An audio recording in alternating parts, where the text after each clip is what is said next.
Hello and welcome to another episode of the Vinyl Resting Place podcast. I'm Dapo Agiri and I'm very, very pleased to be joined once again by my boy Randy B. What you saying? I'm chilling, man. Chilling, living that Randy B life, bro. Rockstar lifestyle. exactly. Randy is joining me again. I really enjoyed our last episode. I hope you did. It was an episode that we got a lot of positive responses for. People were rocking with your choices. So we thought we'd run it back, but we're doing a vinyl countdown today. Randy's coming on as a VRP. He's got history and pedigree now, so he's into the guest. You never know. recurring character. Today we are doing our top 5 US rappers. We've done UK rappers. J Hus is a goat. That's shit. I agree with that. Do you actually? I would say he's in the top 5. Yeah. I would say that. All right, before we get into the US, because we're here now, so I think we landed on J Hus. We had Skep in there. We had Stormzy in there. We had, who was the fourth? I think we put Kano, and then the last was Sims. If I'm wrong, correct me, but I'm pretty sure I was spot on. That's a cold list. Yeah, where maybe if you were to throw in a couple of names that you I was at an event earlier last week, and it was called Socials. You know that platform. Oh, so yeah. Me, it's like I was a bit waved as well. I saw that. Yeah. He's a top 5 artist. I was top 5 UK artist, and I was there fumbling. But I feel like I got similar artists. Like I definitely had Skepta in there. Yeah. I kind of had Gets and Sims interchangeable. I had Gets in there, but Gets got vetoed for me. For me, Gets is. I thought Gets. 2. I think he was there anyway. Yeah. Maybe Dave instead of Stormzy for me. First, I hear that. Who else did he say? Who else did we say? We said Huss. Kano, Huss. Yeah.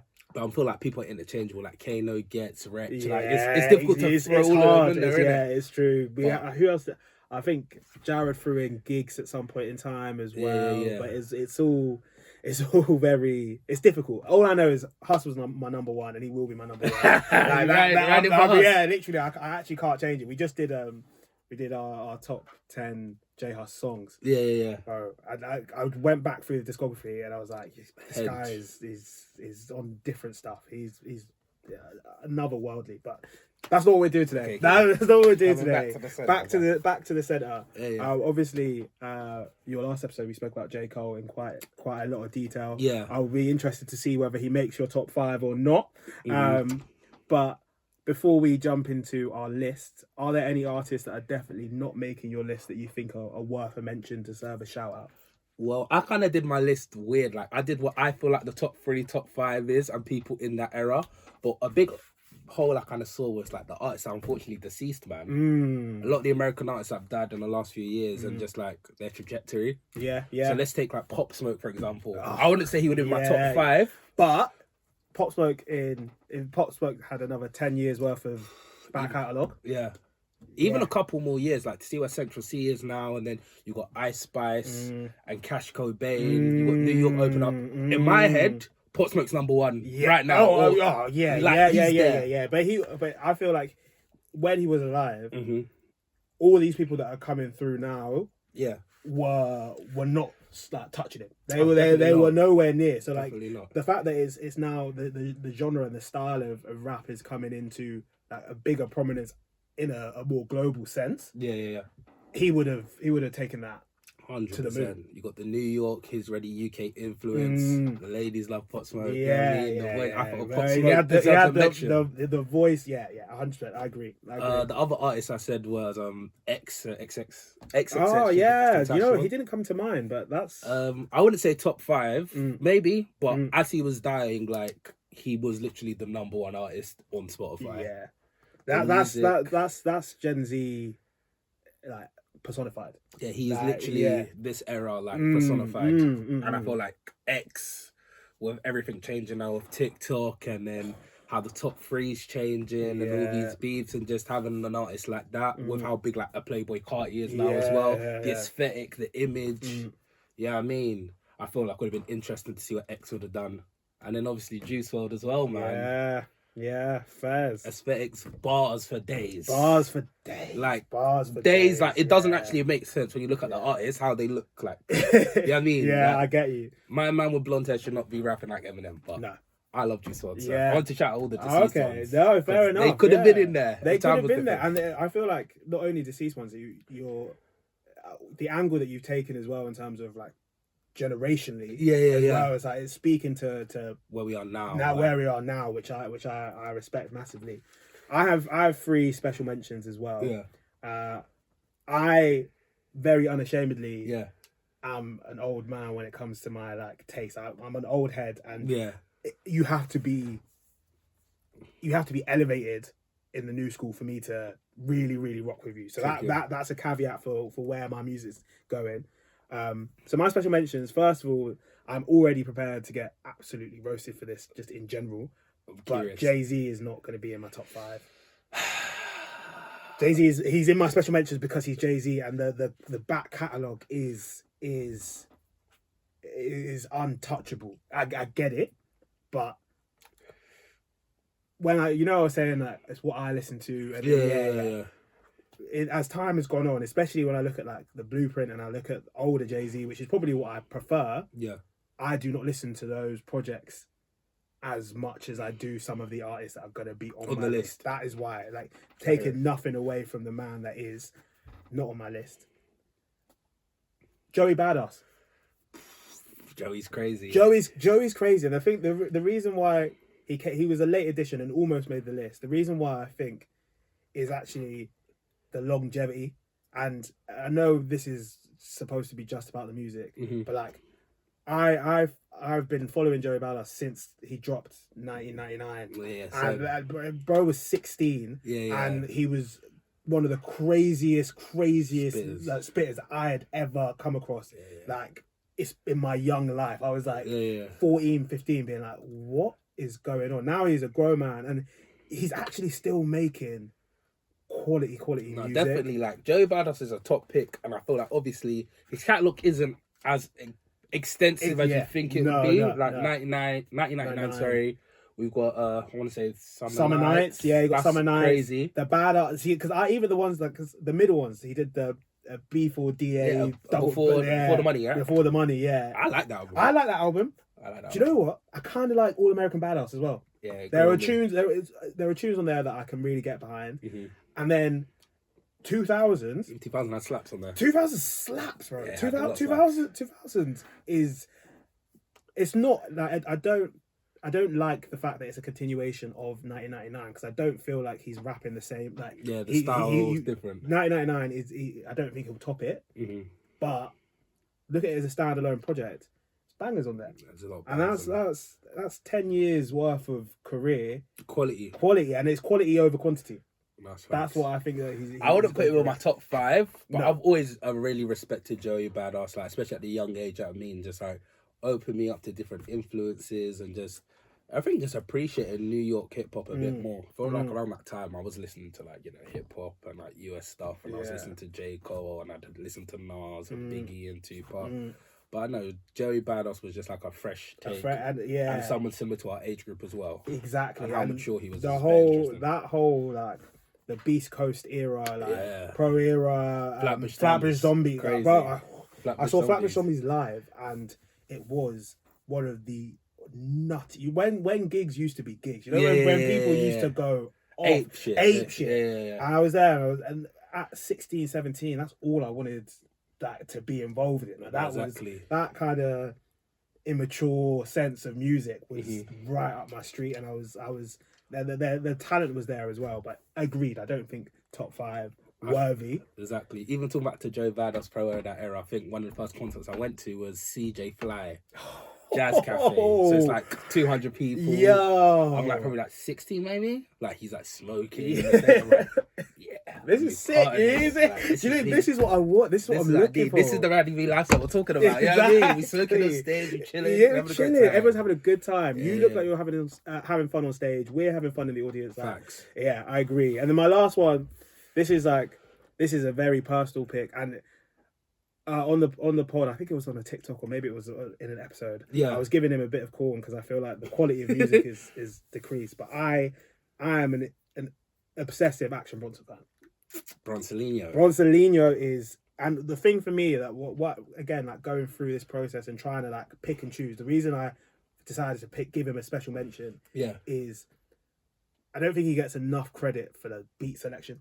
Like he is so experimental with it, and then you take the Blue Chips 1 and 2 projects where he's just stealing samples. And he's like, you don't get that. Yeah. You don't get that. You got my man spitting over fucking Phil Collins and Jenny, Gary Newman, random, just like it's not even a flip or even a loop. It's just the tune, and that is he's a genius. And his most recent project, like Johann Sebastian Baklava. I think I listened to it maybe once. It's a little bit. It's kind of falling a little bit flat, but then I listened to very recently watching movies with the sound of Mac Miller. Oh yeah, like they've got that red dot music banger. Alchemist at Jazz Cafe Festival. Oh yeah, dropped that. Oh, bro, that set. Caveat. Yeah. That set. I went to a lot of festivals. I went to a lot of gigs this summer. Yeah. Alchemist at Jazz Cafe Festival was top 4 or 5 things I've seen live this year. It was unbelievable. It was an hour long. Hour. It was like a history lesson. That's what I was hearing. My man, he jumps off the decks for a second. He's like, I could go for 6 fucking hours. And I'm like, what? This guy's crazy. And the span of time, of styles that he has his fingers in so many pies, and it's all tracks that he's touched. I was saying I was there with Jared, and he was getting ready for Rock Marcy, and he was like, I might leave, get some lunch, and I was like, bro, this is I'm not leaving this. Like I've seen Alchemist before, and he did a show with Earl and Bronson maybe last year, the year before, and it was good. Yeah, it was nothing like that set, and like end of summer, sun was setting.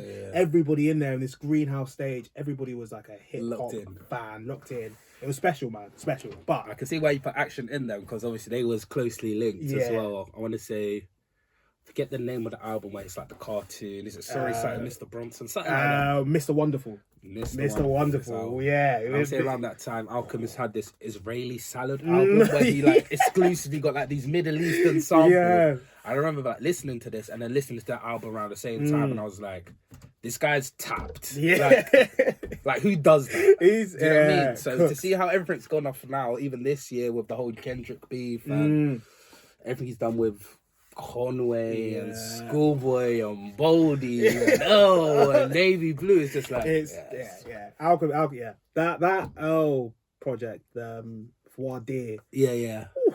The tunes with Vince Staples, the Cellophane, is it called the Cellophane? The Caliphate.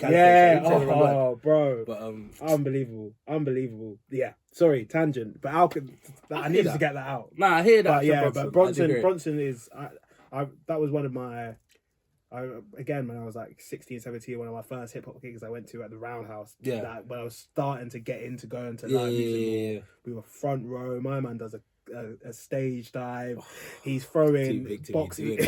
He's too big to be doing that. Obviously, he lost weight. But still. And this was before he lost the weight as well. This was before he lost the weight. Yeah. My man was throwing coffee machines into the audience, Cocoa Pops, giving like it was stupid. And I've got a lot of love for him. And I know it's again about the music, but I'm here for the fuck that's delicious. And I'm here for it. My man, bro, he lives a refined lifestyle. Like he's enjoying the best hip hop music, the best food, the best training, the best training. My man's got a New Balance collab. Like he's patented it. He's unbelievable. He's done his thing. Shout out to Action Bronson, man. Right, that's the mentions. Yeah, the mentions. Now here it gets serious because I feel like I like my list, but obviously it's a personal thing, and you are our guest. Even though soon you're going to be getting all this nicey won't last forever. But if you give me your number 5 and number 4, and then we'll leave the top 3s for now. So I kind of didn't do an order, but I must say my number 5 is actually Future, innit? Okay. And do you want me to say 5 and 4, then go into it, or no? Go into. So let me say why I've got 5 at Future, innit? Like in my head, obviously I did my favorites, but obviously I had to just think about the culture as well, because I'm just like, because it's going out to public. It could have got very niche and it might not make sense. But honestly, out of the people I do listen to, like Future's amazing rapper, man. And I feel like his songwriting is very like in some ways underrated, because Future's kind of seen as the alpha male. Do you know what I mean? She belongs to the streets. Yeah. Future with the 9 baby mamas. Come you know what I on. mean? Last 15 years, hits. Not too many interviews. There is controversy, but he's a very, you know what I mean, refined artist. Yeah. And I feel like his influence, as well as his actual songwriting, has just been ever present in it. Obviously, with auto-tune and vocoding and pitch correction effects and stuff like that. Like, obviously, we've had T-Pain, we had the people like Lil Wayne using it. Obviously, Future, but I feel like the legacy that Future's had with his actual sound of how his voice sounds on rap music. He's a pioneer, bro.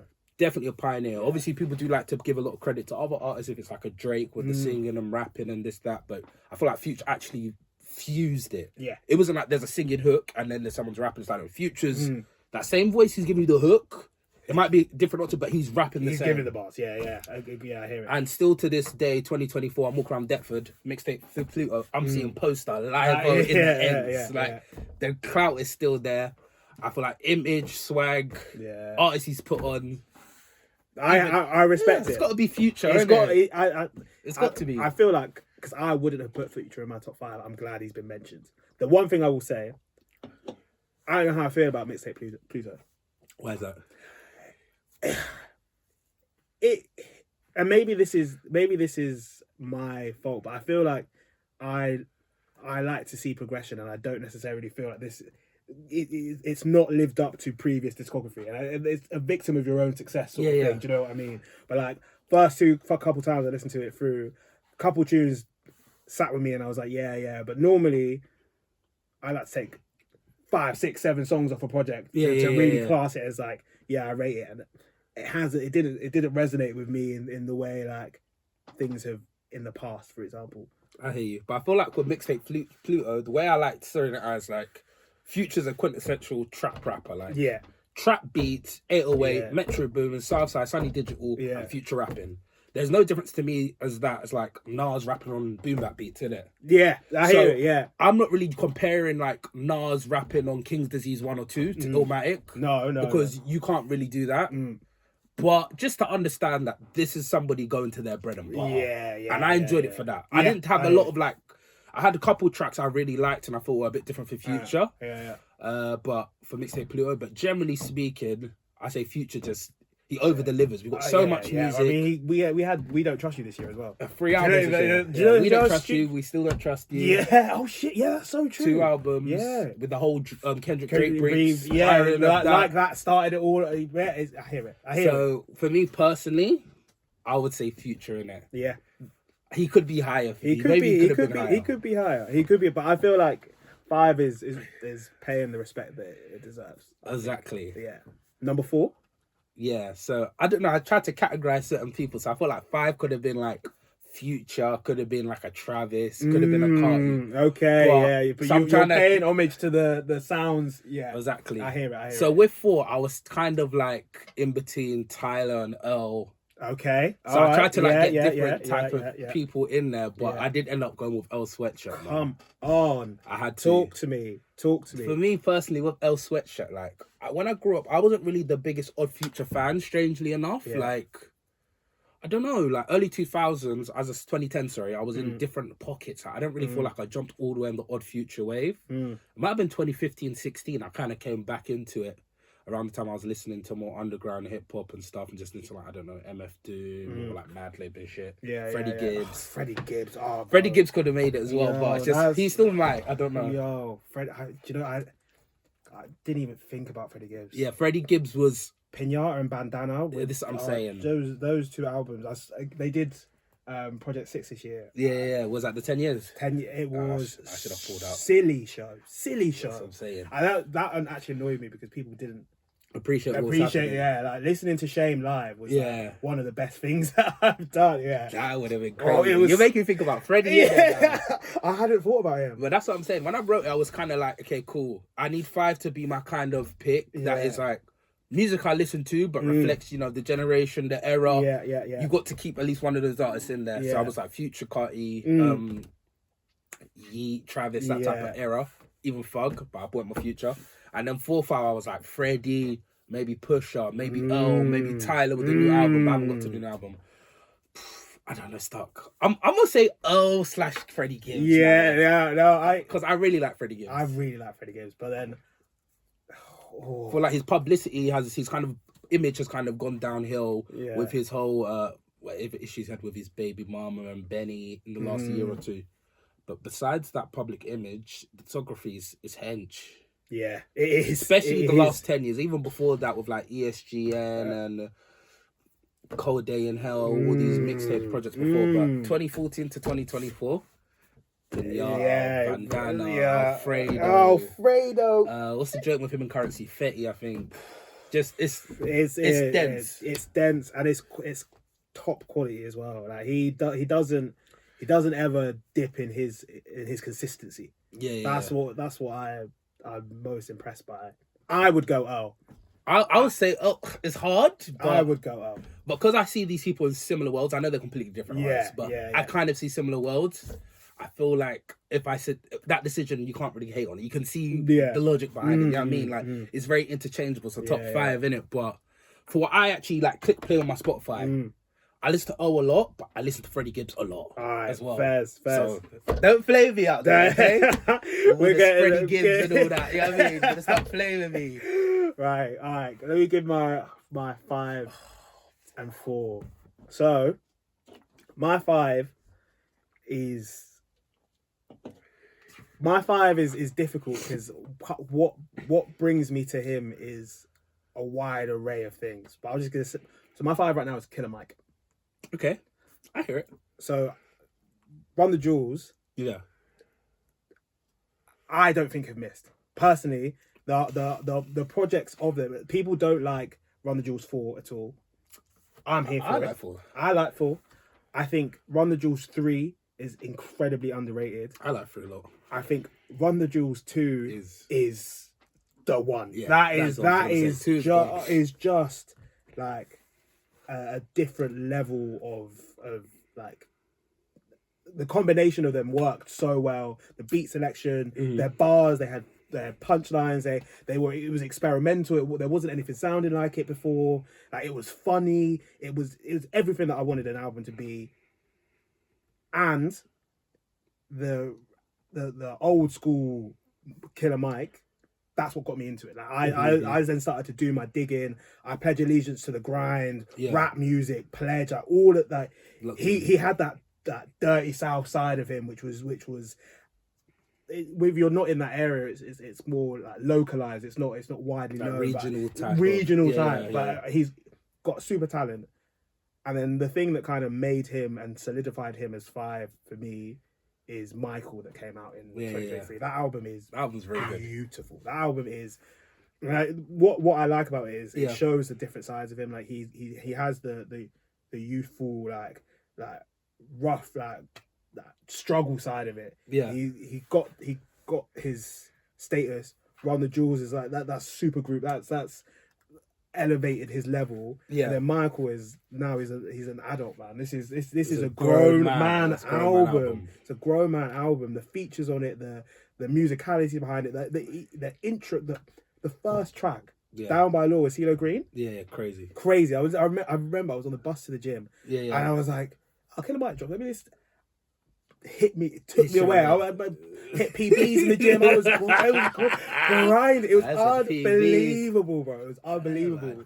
I just have a lot of appreciation for his like musicality behind it. I think he's actually especially because that southern hip hop, like dirty South, can sometimes be a little bit I don't know, like the word that comes to mind is messy. Like it's not super refined, but I think even within that, he was still showing at an early stage like how in touch with the music side of it is, as well as just having like bars. No, legit. Even through him and like Run the Jewels with LP, like you can see like obviously LP's crazy. Like it's not even beats wise; it's just sound selection. But Lie Cheat Still is a stupid fucking song.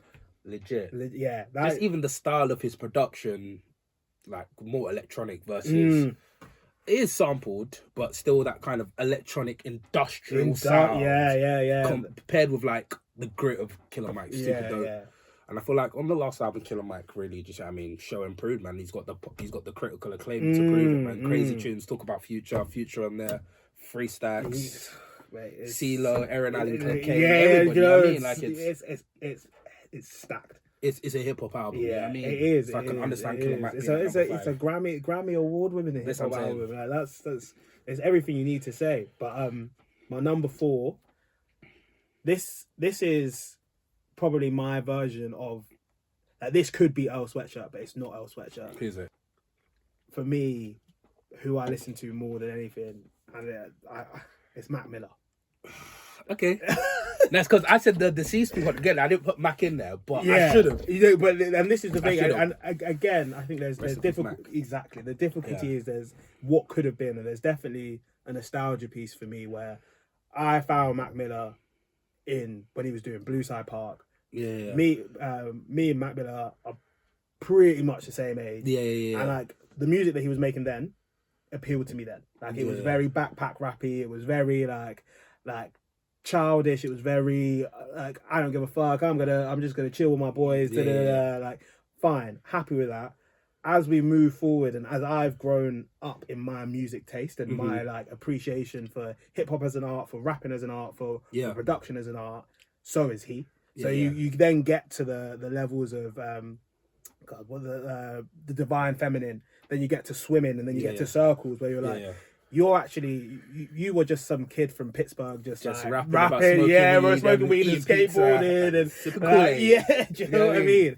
And now you're making art. Like swimming is a magical album. Like it's stupid, and then the bars don't lack for it as well. He still has the same kind of cheeky wordplay that was what made him famous, but then he's doing it in a way more like nuanced and stylized way. He's working with like legit musicians to make the production. Like the Tiny Desk he did for swimming when he had the 4-piece like strings, and I was like, you're doing it differently. Obviously he passed, and that's such a shame when you think of the art that could have come and like where he was going, who he was working with. Yeah, the rumoured album with Madlib, didn't he? Before he passed. Yeah. And then Mac Miller, like, sorry to jump in your session, but I didn't say Mac Miller at the beginning. I love Mac Miller, so it's just upset me now. But I thought when you went, I was like, he's not gonna fuck with the pick. I'm not gonna pick because Mac Miller's extremely underrated, just as a rapper, bro. Because he's just so Mac Miller, crazy guy, Donald Trump banger. He had the house. You know what I mean? Like, he was best day ever. You know what I mean? Yeah, I know. Yeah, I mean, he's paid homage to hip hop throughout his whole career. He's worked with the greats, great musician, just a very good rapper, great personality. Produced albums for flipping Vince Staples and what's his other character? Delusional Thomas. And so, you know what I mean? Like Mac Miller, crazy. So I hear it. And for me, people may not rate him the same way because I think until you get to maybe watching movies with the sound off, I like Macadelic as well. Like Macadelic is fire. But this is like the persona that's put out there. It kind of tars the art with like a brush that he's not that guy. Like he's not talented. Like, I think sometimes when I say Mac Miller to people, it's like, oh yeah, but like he doesn't really rap like that. But then he's got Macadelic, Good AM. Watching movies like Faces is a it's experimental. It's clever. Yeah. That's like a mixtape classic. Classic, bro. Classic with Ross. It's Insomniac. Crazy bangers. Bro, crazy bangers. Even on Good AM, the tune that he has with Miguel, The Weeknd. Yeah. That's what I'm saying. Mac Miller is a solid pick. Polo G's with Earl Sweatshirt. That's what I'm saying. Yeah. I'm glad that you're rocking with it. Okay. I'm rocking with Mac Miller 100%. Right. Top threes. This is. We get sticky. Yeah, and I should caveat this because it's hard, especially with like you're saying all the debates that we're going on, big three, Like you don't want to. I don't want to come across mainstream, but that's all I'm going to say for now. What's your top? Let's just do 3 and 2, and then we'll leave our number ones for last. Okay. thing is, now I'm talking about it. Like, I feel like my number one is. Okay, let me be juicy and keep it spicy. Do it. Yeah. Cool. I'm gonna say top three. My number three is Lucky, and everyone's gonna be like, "Oh, why has he put Lucky in his top three?" But I'm just saying what I've been listening to and what's actually been helping me for the last couple years or two, innit? Like Lucky, dope artist. Second one's Tyler the Creator. Wow. Yeah. Okay. Let me go to why I put Lucky in there. Obviously, like certain people might not really understand Lucky or understand his allure because he does have a very kind of relaxed, slurred out delivery. But I don't know, something just about the feeling of listening to his music. It's one of them ones where like the metaphors are so entrenched in just the way he says stuff and the influence of what he can be saying, it's almost the tone. The tone is as just important as the bar, innit? So maybe if someone else had the same bar, it wouldn't hit. It doesn't hit the same. Yeah.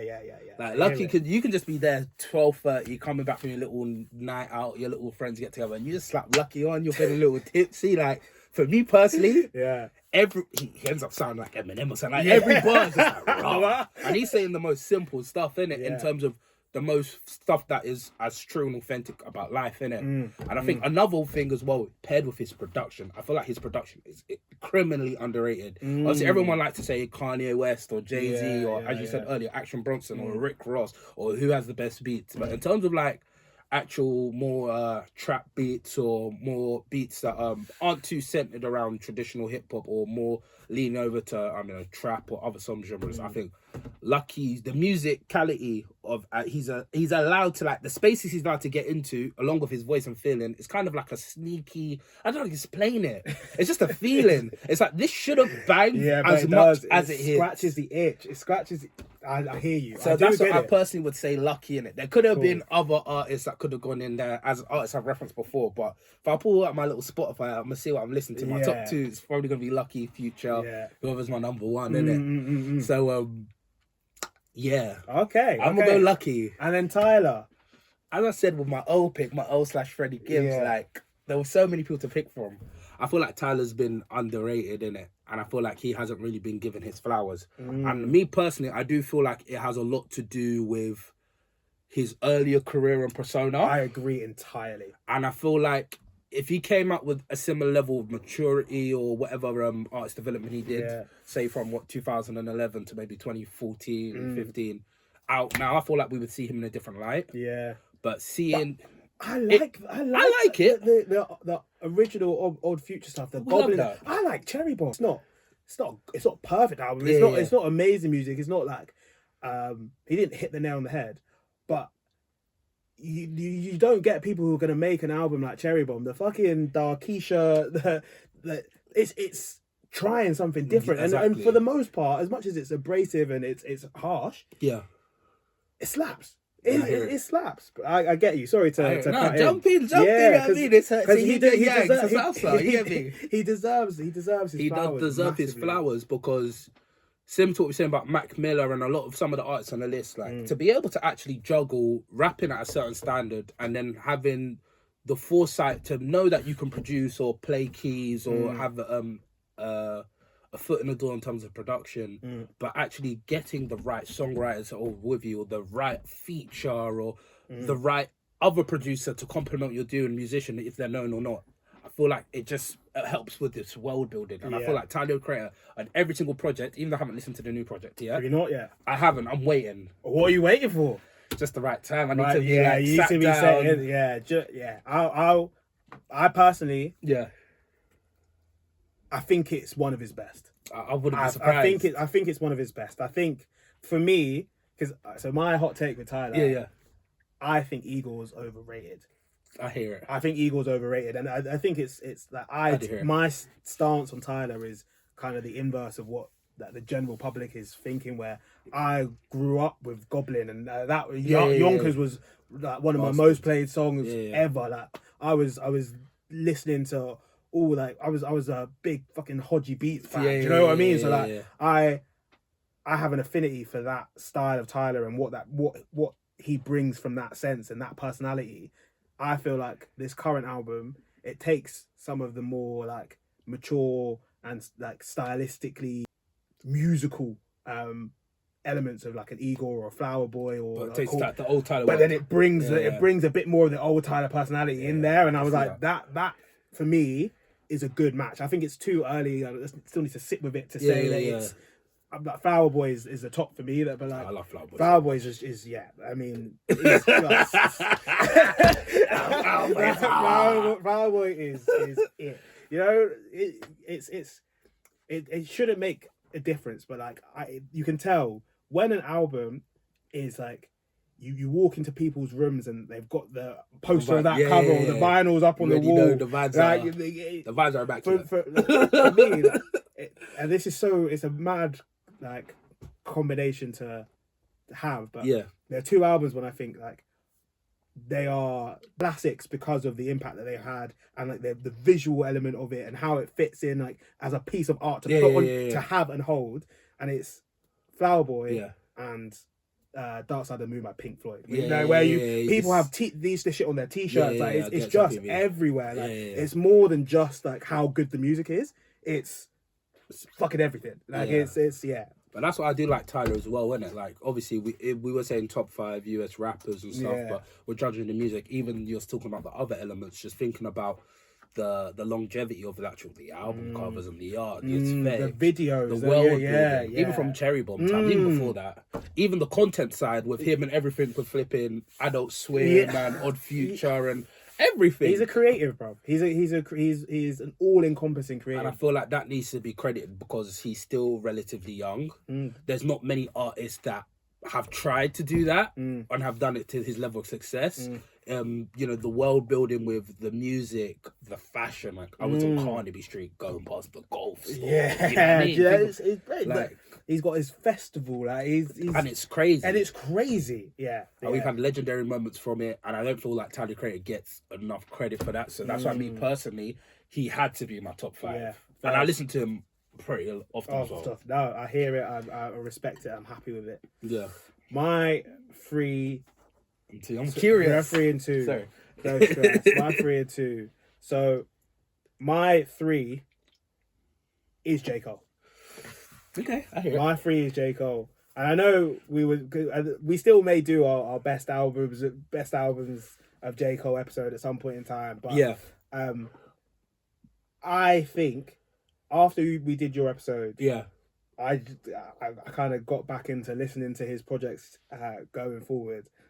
That consistency is unmatched, and I love lyricism. I'm a wordplay man. If you make me listen to what you're saying, regardless of the beats, if I'm calling out different points in your song, you're doing something right. And in every single one of his projects, that like his pen game is unmatched, and I can't bring myself to have this list and not have him on. I'm sure I said it at when you were last here. Like, I think it even more now. Might Delete Later is a fucking album. I know it's a mixtape, but that, Jesus Christ, like it is at this point like he's just playing with us. The pie tune with Daylight is stupid. He is at a point in time where we're talking about Big 3 and the GOAT conversation, blah blah blah.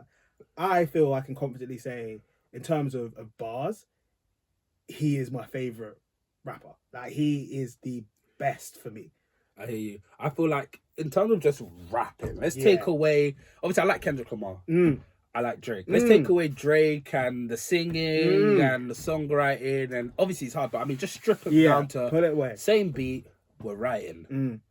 I do think J. Cole might be the best just rapper. I think like he bread is. and butter. It's like is. Like I don't like comparing rap to like sports, innit? Yeah, but there's certain players where it's like they do that job and that's their position. So I feel like J. Cole's like a Steven Gerrard, where that's what he's giving you, and he's giving you that to the max. Do you get what I'm trying to say? 100%. I guarantee he's just the best at what he does. Take away the accolades. He doesn't need the champ. It's not about the pace. It's not about the prem. It's not about a skill and a silky tech. You're just looking at it like, okay, this guy knows what he's a rapper. He's a rapper. Do you get what I'm trying to say? Yeah. So I can never fault J. Cole about that. And that's why he's one of my favourite artists, isn't it? Yeah. But the only things where people take knock points of him is if it's his own fashion sense or style, his image, the production, the stuff surrounding the pure ability of him he's just rapping. He's a low key guy. He's too good at rapping and raps about being so good at rapping. You know what I mean? Like, you can't say anything. Yeah, facts. That's the fact. He just does. He's telling you how good he is. He just flexes all the time. He flexes. And then he dropped that tune on YouTube. Oh, and it's what's it called again? Port Antonio. Yeah. God, crazy. Do you know? It always took me back to being like in like school days where I'm trying to find a torrent to convert, because it's not on streaming platforms. Port Antonio, like, he was already out of it. Like, this song didn't need to come out, but he felt like writing it. He wrote it, and it's such an eloquently like put reasoning for his stance and the situation. And granted, I'm not sure, because we all love beef and we all love drama. I'm not sure I'm the biggest fan of his stance on it, but he articulates it perfectly and it slaps. Exactly, so you can't fault him. He's a rapper.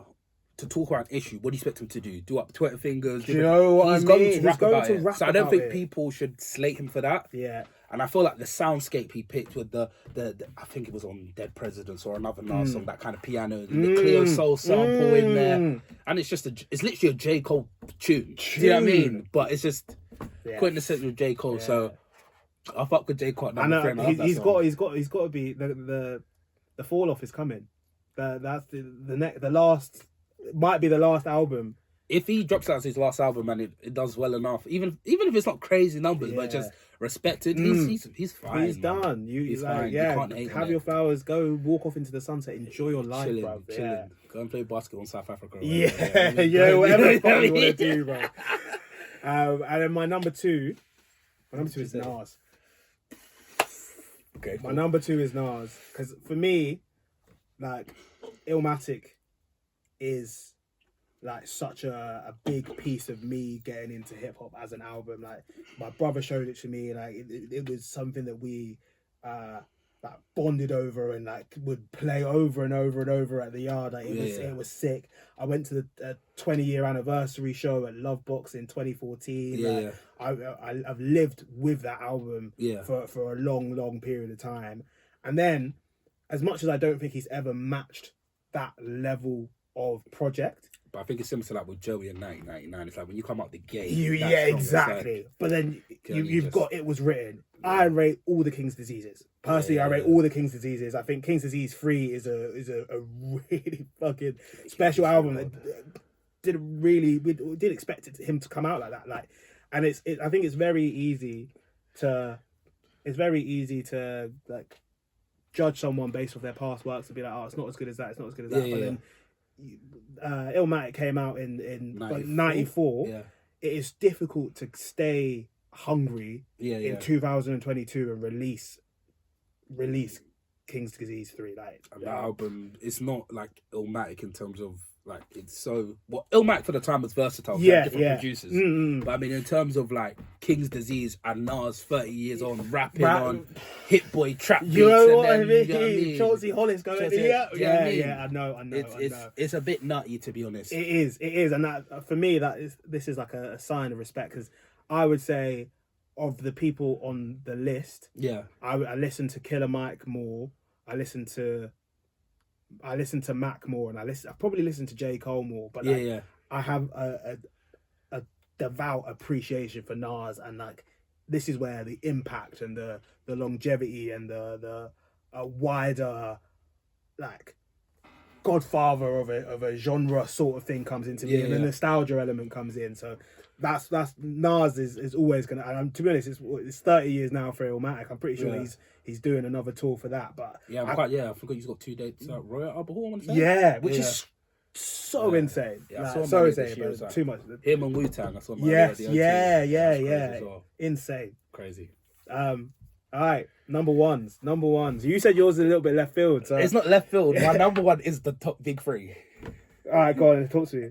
I couldn't really like. I felt like when I wrote my list, I had Kendrick, J. Cole, Drake, and I don't know. I just feel the whole moment of the big three in 2024 is it's crazy, so legendary. I don't think we're fully understanding the gravity of the big three in 2024. Talk to him. So I'm just gonna put the whole big three as the top five. Like if you had Mount Rushmore, you'd have three heads as the number one. Because okay. however we want to nitpick over whatever J. Cole said, you know, they want to see blood, see blood, or whether or not Drake replied in ample amount of time, or whether Kendrick, whatever he said was true. I feel like to bring this level of competition to hip hop again, just to rejuvenate, making people interested in beef. Like people aren't interested in just the little, you know, the TMZ headlines and the shade, but they were actually interested in the music. People were waiting for things to drop. We were like, you got 24. Like, it was a cultural moment. I mean,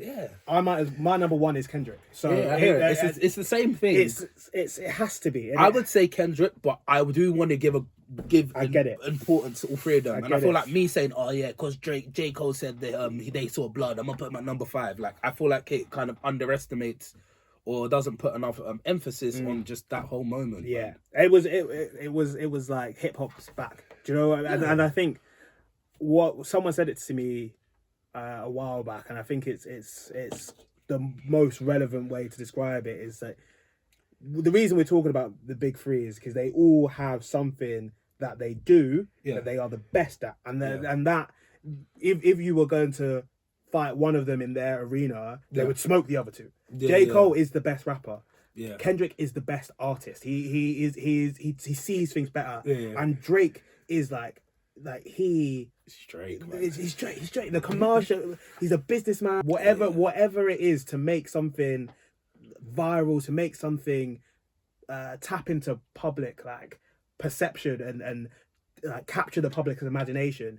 Drake can do it, and I will never say that I'm like the biggest Drake stan, because I don't believe I like songs, I don't like albums, and I'm a big album person. Okay, but you just can't deny him. With Drake, it's like a throwback to like a quintessential rapper. I don't feel like his image and how he looks sometimes carries that, but what he stands for is the hip hop heavyweight champion of the world. Yeah. Do you know image? We got Nocta. Yeah. I've got all the girls in whoever's lit. I'm featuring them in there. Boom. I'm tapping in with this sound. I'm tapping in with the UK. I'm tapping in with the Spanish people. I'm doing a bit of house over here. I'm doing house now. Do you know what I mean? It's like it's really Drake. Like you don't have to do this. No. He's featured on. He has a track with all these all the artists in the big three and every other smaller, biggest artist you can imagine. Probably everyone we have on this list has a song with Drake or a lead song with Drake. Yeah. Do you know what I mean? It's so true. Every artist. He has the whole game in a fucking chokehold. People love to hate on Drake. People love to hate on Drake. Yeah. But you the facts are there for you to see on a day-to-day basis. And I was saying this because we did a who's the next Michael Jackson, or who is our generation's Michael Jackson. And obviously there were there was Taylor Swift. And that's what we landed on. It's Taylor Swift. It is what it is. And I lost the argument, and we have to move on, and we take our licks and live to fight another day. Yeah. But I had to properly stand up for Drake, and I was like, what you don't understand is the impact that this man has on a culture and sections of society that on a whole do not like to show flowers, do not give fandom easily. And then this is not to diminish the strength of a Taylor Swift. They were talking about Chapel Row, and they were talking about like what they're doing is amazing. But when you talk about what makes money, what drives marketing, it is like teenage girls of a certain demographic. Drake has those people. Then he has the roadmen. He has older generation, younger generation. These is something that people aspire to. People want to be like Drake. And in black communities that I have been, who can you compare to him? There is, in our lifetime, there has not been anybody. I think Jay-Z might be the closest. Yeah. In his era. But I think that's why you say he is that taking it back to hip hop. Because in the 90s you had Biggie, you had Tupac, you had Jay-Z come through. You had these big names who personified the culture. Exactly. And that's Drake. Exactly. And that's why I felt like putting the big three there, because as you're saying, in certain categories and areas, they kind of flame the others. But an amalgamation of all three of them, we kind of get what we need in hip hop. Yeah. Like we had three. If we had all three of them, were close to the Kendrick, J. Cole kind of low key persona and attitude. Yeah. I don't think it'd be as interesting. No. You kind of do need the Drake there, and then you do need the boogeyman Kendrick to pop out, and then J. Cole to obviously hold his own. So I think all three of them together, you know what I mean? It brought a bit of life back into hip hop, and as you were saying, taking it back to, you know what I mean, just being excited over bars and hearing a nasty beat, and like actually debating it, not just going on Shadeborough or looking on Spotify who's the number one artist, it's all tailored for you. No, you actually had a say in it. Exactly. And I feel like that beast of all three of them is going to live on. Whatever ramifications are after, they end up collaborating together. There's more disses, there's more responses such as J. Cole. And I feel like, it's kept hip hop extremely fresh. So if we're talking about US artists, for me, not to make that top three, the big three, like the number one thing, it has to be. Yeah, no, so fair. I'm actually happy with that. Like, as much as there's a big caveat, it's a massive caveat. Big caveat. I'll put them 1A, 1B, 1C. And I will accept that in totality. I think that's totally fair enough, and it's a testament to what they're doing, and like for a genre that I fucking love, it's made it as relevant as it's ever been. Juicy. Yeah, do you know what I mean? Facts. And it's interesting. It's something to discuss and debate again. And like this is what like platforms like this need. Like, this is something to talk about. Yeah, facts. So do you know what? I'm actually we do vinyl countdowns often, and normally lists can be sketchy. Whether it be mine or my own. I'm not throwing shade on anybody. Mine's probably sketch, but quite confident with like normally someone will be like, nah, fuck that artist, we can't bring that person in. I think we've actually given a snapshot of the different lanes and the different spaces that kind of fall under the umbrella of hip hop, but also like from top to bottom. Artists, bro. Dope. Artists. Like, it was a sick. That was a good one. I appreciate you coming in, man. One thing, got to shout out the ladies. I don't think we mentioned many female rappers except for Sims. That is true. We actually didn't. Shout out to the ladies, man. Shout out to Nikki. I had on my list. Yeah, Fairs, Nikki. My old head comes out. Bro, I've been so into Rhapsody since she dropped that album. Again at the Jazz Cafe Festival. Oh, she was there, innit? Yeah, that's what I'm saying. Rhapsody's cold, and then you like. Do you know who I'm big into at the moment? Glorilla. Yeah, Glorilla. I like Glorilla a lot. She's hard. She's hard. I think she's better than Sexy Red in my opinion. But she's definitely better than Sexy Red. A lot of people don't think that. Yeah, but I feel like Sexy Red.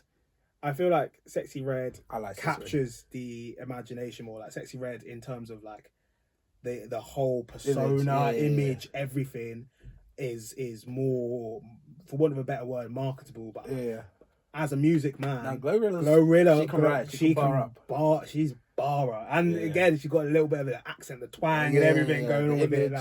Like so. Yeah, shout out the female rappers as well. Yeah, 100%. But I am happy with all this. Yeah, me too, man. Yeah. Thank you so much, Randy, for coming through. If he keeps agreeing to come on, you'll be seeing a lot more of him as well. Exactly. We have fun. Cool. We enjoy it. Thank you so much at home for listening. We will see you very soon on another episode of Vinyl Resting Place. Peace.